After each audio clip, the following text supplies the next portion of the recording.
사령이 떠나고자 하니 서생이 말하였다. 사령 동그라미, 서생 동그라미. 자, 둘 다 등장인물입니다. 늙은 놈이 여러 해 동안 병으로 집안에 틀어박혀 있어서 다리에 힘이 없으니 먼 길을 걷는 것은 실로 감당하기 어렵습니다. 감히 청하건대 노새를 타고 가다가 관아에 이르러서야 법대로 잡아들여 주시면 신랄 같은 목숨을 잃지언정 관아에 가기까지는 보존할 수 있을 것입니다. 잘 모르겠습니다만 사령님의 뜻은 어떠한지요? 거기 법대로 잡아들여 주시면 밑줄. 자, 그래서 일단 뭐였어? 서생이 사령한테 너 관아 가서 그때 가서 나 뭐 좀 잡아와봐 라고 이야기를 했습니다. 그럼 뭘 잡는지 한번 봅시다. 사령은 후한 대접을 받았고 뇌물까지 받았기 때문에 어쩔 수 없이 그렇게 하도록 하려했다. 뇌물의 밑줄. 자, 그러면 서생이 사령에게 뇌물을 줬다는 이야기네요. 서생은 머리를 조아르고 고맙다고 인사하고 안으로 들어가 세수 목욕하고 가느다란 망건에 옥 관자 달고 정주에 탄건간에 풍잠 찌르고 대구 허리띠에 누런 주머니 달고 흰 비단 땀바지에 초록 토시 끼고. 야, 세수 목욕하고는 거기서 바로 열어야겠다. 그러면 공번 호따지 외단 장옥 옥색 조끼 여우 가죽의 갓옷 명주 낭이 흰색의 모시 소못 우단건 돼지털로 만든 쓰개 은으로 된 가끈 호박꽃을 붉은 용사로 감싼 가는 줄의 띠 중에 머리처럼 꼭지가 둥근 부채 병투서 이궁정 향추와 같이 이리 메고 저리 메고 하여 든든히 몸단장을 끝내고 가로앉아 노새를 타고 앉았는데 옷차림은 사치스럽고도 화려하고 거동은 기세당당하여 묘사라고 적어주시다. 여기는 의젓하고 점잖은 키가 부잣집의 자제와 같았다. 말 앞에서 끄는 마부나 뒤따르는 심부름꾼들도 옷자람이 화려했다. 어린 쥐 하나가 편발에 기름을 바르고 푸른 도포에 검을띠를 메고 가슴팍에 꾹 눌러 질근 통영 서랍장을 동여매고 오는 삼등초를 김해 동네의 좋은 담뱃대에 넣어 법도 있게 손에 들고서 주인을 부축하여 가는 것이 마치 겸종과도 같았다. 뭔가 마치 겸종과도 같았다. 이미줄. 지금 뭔가 이 지금 떠나는 장면에 대한 이야기지. 떠나는 장면 묘사를 했고요. 관아의 문이 점점 가까워오자 사령은 미리 관문 앞에 서 있었다. 서생의 말을 달리게 하여 관문에 도착하니 사령이 서생을 잡아 내려 관대를 벗기고 문 밖에 결박하였다. 그리고는 급히 형리에게 알리니 앞에서 서생이 잡으라고 했던 잡아들여 달라라고 했던 부분은 본인에 대한 이야기였겠네요. 사령이 상투를 틀어지고는 나든 듯이 재빠르게 서대주를 잡아가는데 발이 땅에 닿지도 않았다. 서대주의 동그라미. 그래서 서생은 서대주였나 보다 라고 보시면 되겠습니다. 머리칼이 바람에 흩날려 덮얼거린 채 넋을 잃고 심한 두려움이 온몸에 연습하여 덜덜 떨며 앉아 있었는데 뾰족한 입이 오물거리고 두 귀가 발족거리며 두 눈이 깜짝거리는 것이 죽은 것도 같고 산 것도 같았다. 이거 약간 가전체 느낌이다. 그치? 원님이 성난 목소리로 물었다. 원님의 동그라미. 네가 서대주냐? 대주가 정신을 수습하여 얼굴빛이 조금도 변하지 않은 채 대답하였다. 참으로 그 이름이 적실하옵니다. 원님의 재상을 신문하려 할 즈음 형리가 앞으로 나와 고하였다. 날이 이미 저물어 신문하기가 어려우니 잠깐 하옥하였다가 하옥은 뭔지 알지? 감방에 넣었다가 날이 밝기를 기다려 신문하는 채비를 차리시되 둘 모두 잡아들여 상세히 조사하여 물어보시는 것이 사리에 맞고 또 마땅하옵니다. 둘 모두의 밑줄. 둘을 잡아오래. 지금 누가 잡혔는데? 서대주였지? 한번 봅시다. 그러면 옥에 넣어 어미 가두어라. 내일 신문하겠다. 형리가 사령을 불러들여 말하였다.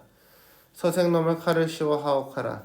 사령이 형리의 분부를 받았고 큰 칼을 씌우고 몸을 검은 포승줄로 묶고 수족에다 착고를 채워갔다. 서생을 모시고 따라온 쥐들은 일시에 슬피 탄식하고 길가에서 보는 자들은 크게 비웃지 않은 자가 없으니 차마 보기가 딱한 광경이었다. 야 이거 다 서술자의 개입이 들어있다. 그치? 서술자의 개입. 사랑이 데리고 가서 옥졸에게 넘겨주자. 옥졸이 옥에 끌고 들어가 단단히 가두고 나서 돈 내라고 괴롭히니 서대주는 가지고 온 물건을 옥졸에게 많이 주었다. 옥졸들이 매우 기뻐하고는 큰 칼을 풀어 편히 쉬게 하면서 야 이거 다 뭐하고 있어?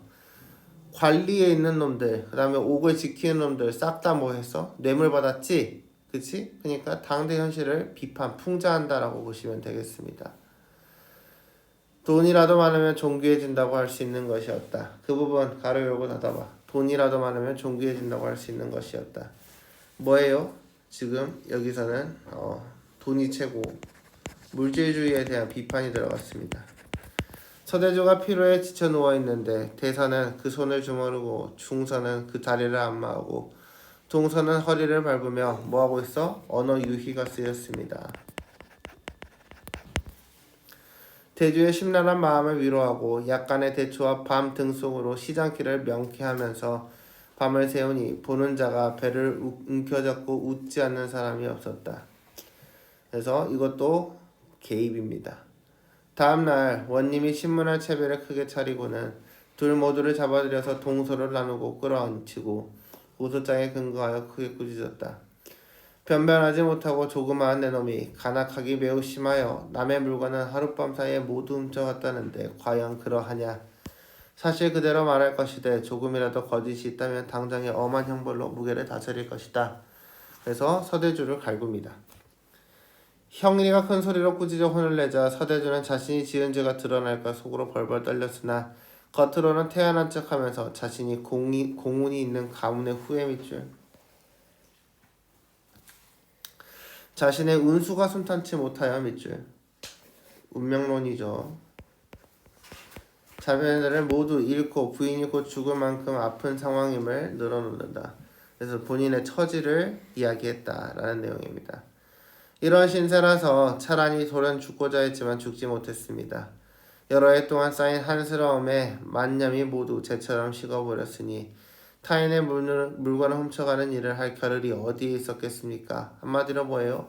나 인생이 너무 기구해. 힘들었단 말이야. 그래서 뭐야? 남들 것을 훔쳤을 리가 없어. 라고 하면서 본인의 죄를 부정하고 있습니다. 저놈이 올린 고소야말로 어찌 윗분을 속인 것이 아니겠습니까? 하물며 또한 근년 이래에 흉년이 극심하여 살아나갈 길이 없는 터에 어떻게 알밤을 갈무리에 들 수가 있겠습니까? 이것은 더욱 아주 맹랑한 말이옵니다. 저는 본시 대대로 부유하여 이와 같은 흉년에 한 홉조차 다른 것들에게 꾸지 않아도 되는데 빌어먹는 놈의 밤을 훔쳤다는 것이 어찌 옳겠습니까? 자, 본시의 체크.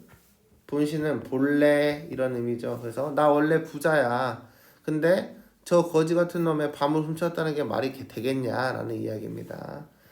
이놈의 평상시 소행을 제가 하나하나 다 아뢰겠나이다. 매년 봄, 여름이 되면 농사 잘 짓는 자들을 널리 구하여 밤낮으로 가을거지한 후에는 그들 중에서 절름발이, 도둑놈, 귀머거리, 맹해, 쓸모없는 늙은 할미는 방 가운데에 가두어 두고 그 밖의 자들은 쫓아내어 흩어지게 하였는데 또 봄, 여름이 되면 이와 같이 그대로 하였습니다. 매년 겨울이 되면 방에 가둔 자들을 마을에 떠돌아다니는 거지가 되게 하여 보는 자가 차마 볼 수 없고 들을 수 없는 짓을 행하였기 때문에 분개하는 바가 있었습니다. 마침 사냥을 하러 나갔을 때 소토산 왼편의 용광산 기슭에서 만나고도 인사조차 하지 않기에 그의 행실머리 없음을 아주 심하게 꾸짖었습니다. 그 후로 자기의 잘못을 스스로 알지 못한 채 항상 분노의 마음을 품고는 차리에 맞지 아니한 터무니없는 말로 저를 얽어매는 도리에 어긋나 간악한 송사를 꾀하였으니 세상 천지에 이와 같은 맹랑하고 무례한 놈이 있겠습니까? 제가 비록 졸렬하기는 하지만 역시 대대로 공운이 있는 가문의 후손으로서 아까 위에서 밀주쳤던 부분이에요. 이러한 무도하고 못난 놈한테 구차하게 고소를 당하여 선조의 공운을 더럽힘을 끼치고 관정을 소란스럽게 하오니 죽으려고 하여도 죽을 만한 곳이 없어서 사는 것이 죽는 것만 못하옵니다. 그렇지만 나 지금 거지다. 밝게 살피시는 원님께 엎드려 바라건대 사정을 살피시어 원한을 풀어주소서. 서대주가 옷섭을 고쳐 여미며 단정히 꿇어앉았는데 뾰족한 입이 오물거리고 두 귀가 발족거리며 앞부분에서 똑같이 반복했다. 그치? 깜짝거리면서 두 손을 모아 슬피 빌고 눈물이 흘러내려 옷깃을 적시니 보는 자가 더할 나위 없이 애처롭고 불쌍하다고 할 만한 것이었다. 할 만한 것이었다의 체크. 불쌍하다고 했다가 아니라 할 만한 것이었다라고 이야기를 했어요. 좀 다르지 뉘앙스가. 원님이 서대주의 진술하는 말을 들으니 말마다 사리에 꼭 들어맞고 형세가 본 뒤부터 그러하여 죄를 주기도 어려워 결박한 것을 풀고 쉬운 큰 칼을 벗겨주고는 술을 내려주어 놀란 말을 진정케 하고 특별히 도와주었다. 타남주는 도리에 어긋난 간악한 소송을 한 죄로 타남주의 동그라미. 그럼 아까 소송을 한 놈이 아까 타남주였죠. 그래서 아까 앞부분에서 형리가 서대주 들어왔을 때 두 놈을 잡아다 물어봅시다 라고 했던 거는 타남주와 서대주를 모아놓고 송사를 확인하기 위함이었던 거죠. 간악한 소송을 한 죄로 몽둥이 세대를 맞고 멀리 떨어진 외딴 섬으로 귀환을 가니 서대주가 거듭거듭 절하고 머리를 조아리며 갔다. 그래서 타남주는 다람쥐를 의미했다라고 보시면 되겠습니다. 보기와 관련돼요. 그래서 고양이와 쥐에 대한 이야기였어요. 원래 다람쥐와 쥐에 대한 이야기였습니다.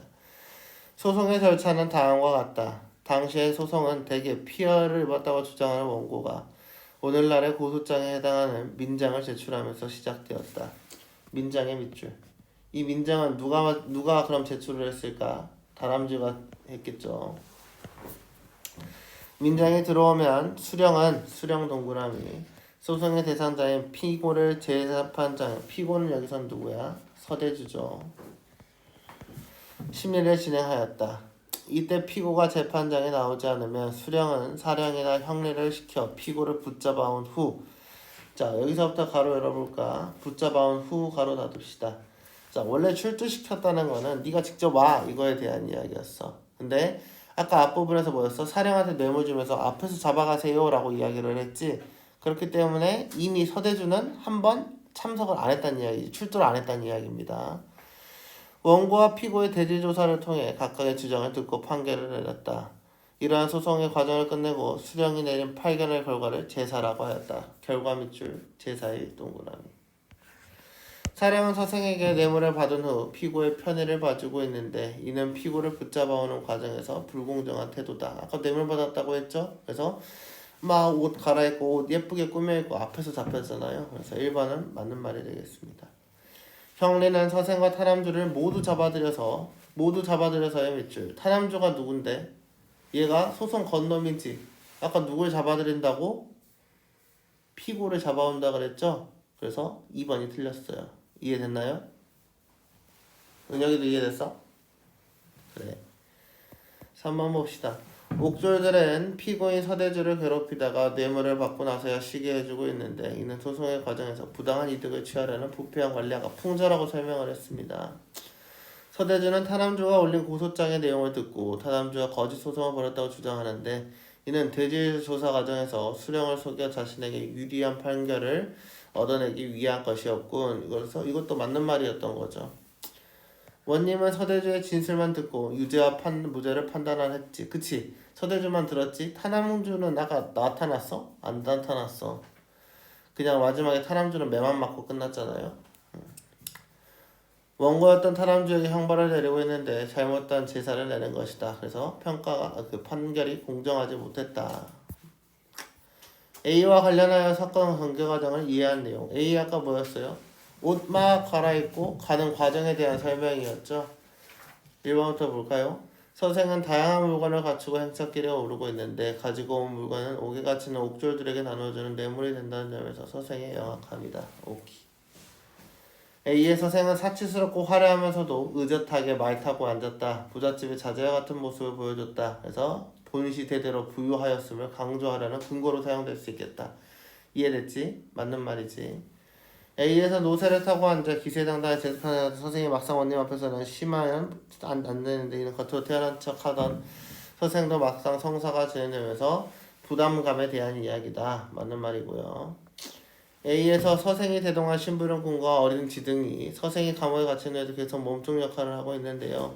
자신의 안락함을 포기하지 않으려 하였다. 맞는 말이죠. 어린 쥐 하나는 통영 서랍장을 동여매고 삼동초를 김해 동네에 두은 담뱃대에 넣고 손에 들어가는데 이를 원님께 바치는 뇌물로 활용하란다는 점에서 원님한테 뇌물 바쳤나? 원님한테 뇌물 안 바치지 않았니? 그치? 원님한테 뇌물이 없습니다. 답은 5번이겠네요. 보기를 참고하여 B에 나타난 오류를 이해한 내용을 적절하지 않은 것은 논증을 구성하거나 추론을 진행하는 데 있어 타당하지 않은 방식을 사용하는 것을 논리적 오류라고 한다. 대표적인 오류로 다음과 같은 것이 있다. 동정의 호소 동그라미 논점과 관련 없이 상대로 불쌍한 마음 밑줄 주장을 펼침으로써 발생하는 오류이다. 논점 일탈 동그라미 주의를 전환시킨다 밑줄 지엽적 문제 밑줄 성급한 일반화 동그라미 적절한 증거가 부족함에도 성급하게 결론을 내리가 성급하게 결론 밑줄 인신공격 밑줄 동그라미 어떤 사람의 주장에 대하 사람을 삶 문제 삼아 논박해온다. 아까 그래서 이 부분은 이제 그 부분이죠. 저 새끼가 이때까지 어떻게 살아왔는지 말해줄게요 라고 하면서 그 다람쥐가 이때까지 행했던 내용들을 이야기를 했습니다. 피장파장 동그라미 너나 나나 이런 의미입니다. 그래서 다른 사람 잘못이나 나의 잘못이나 똑같다 라고 이야기를 하고 있어요. 1번부터 볼까요? 서대지는 자신의 운수가 순탄하지 못하여 자녀들을 모두 잃고 동병상련 그치? 불쌍하다. 1번은 맞는 말이죠. 서대주는 여러 해 동안에 한스러움의 만념이 모두 쟤처럼 씨가 타인의 물건을 훔쳐가는 길이 없다고 주장했는데 여부와 무관하다. 논점 일탈 이것도 맞는 말이 되겠습니다. 근래이냐 일의 흉년이 극심한 상황이라 타 남주가 알밤을 갈무리에 둘 수 없었을 거라며 주장하고 있는데 이는 적절한 증거가 충분하게 마련되지 않은 상태이니까 성급한 일반화 오류 맞는 말이죠. 서대주는 이놈이 평상시 저 새끼 나쁜 놈이에요 라고 했으니까 인신공격 맞는 말이죠. 그 다음에 인사조차 하지 않는 등 인사를 앵심머리 없으면 아주 심하게 꾸짖었기 때문에 앙심을 품고 거짓 송사를 꾀한 것이라고 주장했는데 이게 피장파장이면은 뭐 해야 돼? 나 잘못했어 인정해줘야지. 그치? 인정 안 했죠? 그래서 답은 5번이 돼야겠습니다. 그래서 나 잘못 안 했고 그러니까 피장파장 오류를 범하려면 어떻게 해야 돼? 나 잘못하긴 했어. 근데 다람쥐도 잘못했어. 그러니까 쟤나 나나 똑같은 죄인들이야. 그러니까 넘어갑시다. 이렇게 가야 되는 거지. 이해됐죠? 기억과 니은에 대한 설명으로 적절하지 않은 것은 기억은 뭐였어요 아까? 웃지 않는 사람이 없었다. 싹 다 비웃었다. 니은은 뭐에 대한 이야기예요? 불쌍하다고 할 만큼 연기를 잘한다 이런 내용입니다. 1번부터 볼까요? 기획 서대주와 그리 무리가 하는 행동을 니은은 서대주의 행동을 주로 나타내고 있다. 맞는 말이죠? 야 답은 4번이다.